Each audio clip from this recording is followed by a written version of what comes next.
السلام علیکم. ہمارے قابل نوجوان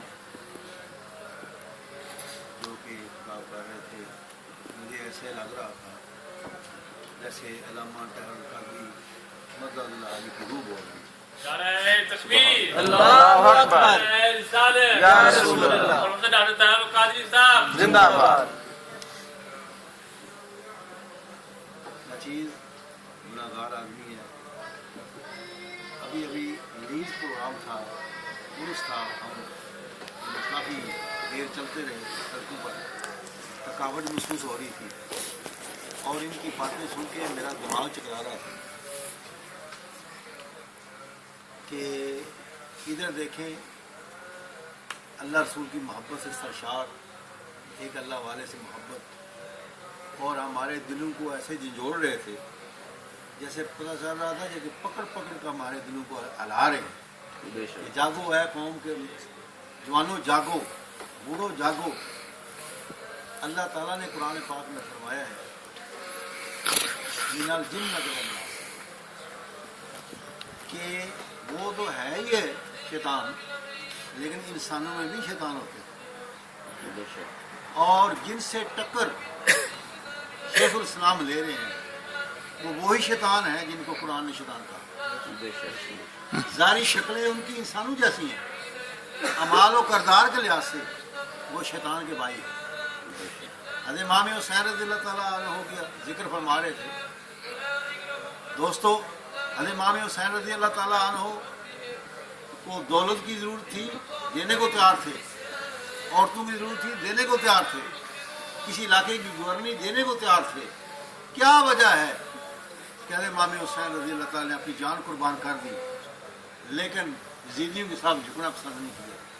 اس کی کیا وجہ تھی؟ یہی اللہ کے رسول نے فرمایا کہ اے لوگوں، میں دو چیزیں چھوڑ کے جا رہا ہوں، ایک اپنی آل اور ایک قرآن چھوڑ کے جا رہا ہوں. اب اندازہ کریں کہ نبی پاک صلی اللہ علیہ وسلم فرما رہے ہیں میں ایک قرآن اور اپنی آل چھوڑ کے جا رہا ہوں. حالانکہ مسلمان تو سارے ہی ہیں، صحابہ بھی ہیں، بڑے بڑے لوگ ہیں. یہ کیا وجہ ہے؟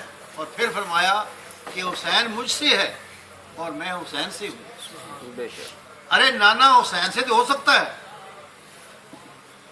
حسین نانے سے ہو سکتے ہیں، لیکن نانا حسین سے کیسے ہو سکتا ہے؟ سوچنے والی بات ہے. مطلب یہ ہے کہ اے لوگوں، تم نے دین کو سمجھا، دین پر عمل کیا، اللہ رسول کا قرب حاصل کیا، نبی کی رضا حاصل کی، جنت ملے گی، سب کچھ ملے گا. لیکن اب بھی جو حسین میرے دین کو سمجھتا کوئی نہیں سمجھتا. اور جو یہ فرمایا کہ تم قربانیاں دو گے، تم شہید ہو جاؤ گے، لیکن جب میرا نواسا آئے گا تو ہر چیز کا پریکٹیکل ہوتا ہے، ہر چیز کا پریکٹیکل ہوتا ہے. آپ کو پتا تھا یہ جو قرآن میں چھوڑے جا رہا ہوں، جب اس پر مصیبت آئے گی تو میرا نواسا ہی اس کو بچائے گا.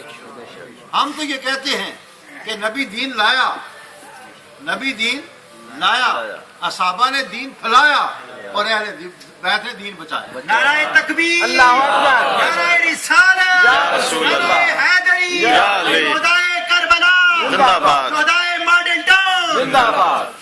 تو وہ شہدا انہوں نے بھی دین کے لیے قربانیاں دی، اور جتنی وہ مائیں بہنیں ہماری مدر ٹون میں تھیں ان کا کوئی دنیاوی معاملہ تھا، کوئی دنیاوی لین دین تھا؟ نہیں.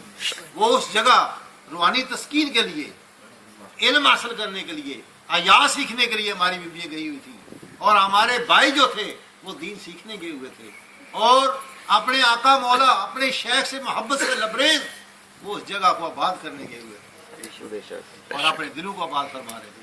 ان ظالموں نے یہ کیوں کیا؟ اصل بات یہ ہے کہ موسیٰ علیہ السلام نے آنا تھا، اور فرعون کو کیا غم تھا؟ کیوں اس نے بچے یعنی کہ مروا دیے، قتل و غارت کی، جو بچہ پیدا ہوتا اسی کو مروا دیتا. لیکن اس ظالم کو یہ نہیں تھا پتا کہ جنہوں نے یہ پیغام دیا ہے، جنہوں نے نوید دی ہے کہ وہ آئے گا، تیرا تختہ الٹے گا، وہ یقین سے کہہ رہے تھے کہ تیرا تختہ الٹ جائے گا. اس کو بھی یقین تھا کہ میرا تختہ الٹ جائے گا. لیکن جب پاگل پن ہوتا ہے نا تو پھر سمجھ نہیں آتی میں نے کرنا کیا ہے. اب اس نے ہزاروں بچوں کو قتل کیا، لیکن جس نے آنا تھا وہ آ کے رہا. سبحان جس نے آنا تھا وہ آ کے رہا. ارے طاہر القادری ہے وہ دولت پسند کرتے ہیں، وہ اقتدار چاہتے ہیں. ان کے پاس عزت بھی ہے، ان کے پاس شہرت بھی ہے، ان کے پاس علم بھی ہے، اللہ کا نور بھی ہے، اللہ کی محبت بھی ہے، اللہ کا عشق بھی ہے. ارے وہ چاہتے کیا ہیں؟ میرا یہ مان کہتا ہے انہوں نے یہ سوچا کہ 60-70 سال ہو گئے اس پاکستان کو بنے ہوئے، جس کا مطلب کیا تھا؟ لا الہ الا اللہ محمد رسول. ارے لا الہ الا اللہ محمد رسول اللہ پڑھنے والوں، علامہ اقبال نے کیا خوب کہا ہے، زبان نے کہہ بھی دیا لا الہ تو کوئی اصل نہیں، دل و نگاہ مسلمان کو سبحان نام رکھنے سے یا ایسے کام کرنے سے تو مسلمان نہیں ہوتے. اسی لیے تو اللہ نے فرمایا یا ایھا الذین آمنوا ادخلوا فی السلم کافہ، کہ اسلام میں پورے کے پورے اتر جائیں. تو یہ جو فاسق فاجر لوگ جنہوں نے یہ سانحہ کیا ہے، ظلم اور بابریت کی ہے، یہ ایسی مثال ہے کہ میں کہتا ہوں کہ جتنی بھی تاریخ اٹھا کے دیکھ لیں، کربلا میں بھی جو حادثہ ہوا یہ کربلا کی یاد تازہ کر دی، اور انہوں نے شہید ہو کے کربلا والوں کو سلام پیش کیا. سبحان اللہ. اور جتنے بھی ہمارے بھائی ہماری بہنیں وہ شہید ہوئی ہیں، اللہ تعالیٰ ان کو غریق رحمت فرمائے، ان کے درجات بلند فرمائے، اور ان کے گھر والے، ان کے بچے، میں سمجھتا ہوں ان کے اندر کیسا اسپرٹ ہے. انہوں نے کہا ہماری ماں گئی، ہمارا بھائی گیا، ہمیں کوئی پرواہ نہیں، ہم شیخ عالم جو ہیں ان کے مشن پر ڈٹ مریں گے اور خود بھی مرنے کو تیار ہیں. یہ ایک جذبہ ہے، ایک محبت ہے جو کہ آپ کے دل میں بھی ہے، میرے دل میں بھی ہے. لیکن طاہر القادری صاحب مدد علی نے صرف یہ کہا ہے کہ انقلاب آئے گا، انقلاب آئے گا. ان کو کس چیز کا خوف ہے؟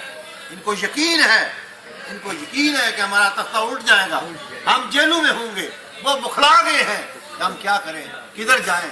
وہ ہاتھ جو ہے نا، یعنی کہ ایسے وہ طریقے اختیار کر رہے ہیں جس سے وہ بخلا کے نہ جانے. اب وہ تشریف لائیں، اللہ تعالیٰ ان کا آنا مبارک ہو، ان کے مشن کو اللہ قبول فرمائے اور ان کو اللہ لمبی زندگی عطا فرمائے. طاہر القادری صاحب، میں سمجھتا ہوں جیسے یہ فرما رہے تھے ہمارے فاضل دوست، آپ سے بھی پوچھا جائے گا، مجھ سے بھی پوچھا جائے گا، جیسے جیسے اپنا لیول ہے، جتنی طاقت ہمت ہے اللہ ہر سے پوچھے گا. لیکن میں سمجھتا ہوں کہ میرے اور آپ کے شیخ قبلہ طاہر القادری صاحب مدد علی شاید رات کو سوتے میں انہوں نے کچھ سوچا ہو، ان کو حکم ہوا ہو کہ اے مرد کلندر اٹھ، تجھے میں نے علم بھی عطا فرمایا ہے، شہرت عطا فرمائی ہے، تجھے میں نے عزت بخشی ہے، ہر چیز عطا فرمائی ہے. کل کو قیامت ایک سامنے جائے گا تو یہ لا الہ الا اللہ محمد رسول اللہ کا جو مطلب ہے اس کو پورا کر. اور میرا ایمان ہے وہ یہ چاہتے ہیں یا اس ملک میں قانون نافذ ہوگا، اللہ رسول کا قانون نافذ ہوگا، یا میں اپنی جان دے کے سرخرو ہو جاؤں گا، شہیدوں میں میرا نام ہو جائے گا. اس لیے میرے دوستوں بزرگوں، ہم سب کو رب ذوالجلال کی عزت کی قسم یہی کلمات حضور شیخ الاسلام نے ارشاد فرمائے ہیں. اس کے اندر میں موجود تھا کہ یا انقلاب ہوگا یا میری شہادت ہوگی. بالکل یہی تو میں عرض کر رہا ہوں. باقی رہی یہ بات، یہ فرما رہے تھے کہ نقش بندی ہے اور مجدد ان کو کہہ رہے ہیں. ارے مجدد ہم نہ کیوں نہ کہیں، کوئی نقش بندی ہو، سہروردی ہو، چشتی ہو، سارے غلام ہیں کس کے؟ غوث اعظم. اور غوث اعظم آپ کے ہی نہیں، میرے نہیں، وہ طور روحانیت کے جو ہے منبع ہے.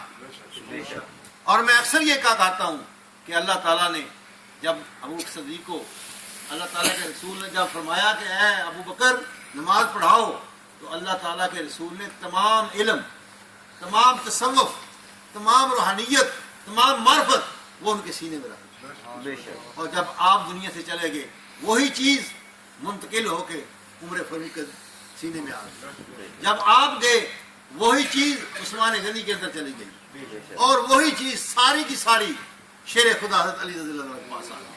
اور آپ امام حسن حسین کی شادی کے بعد یہ سارا روحانی سلسلہ، یہ نبی کا فیض سارا اکٹھا ہو کے وہ شیخ عبد القادر جیلانی رحمۃ اللہ کے سینے میں مجتمع ہو گئے. آپ جس کو بھی کچھ لینا ہے وہ شیخ عبد القادر جیلانی کا غلام بنے گا تو اس کو نبی کا نور ملے گا.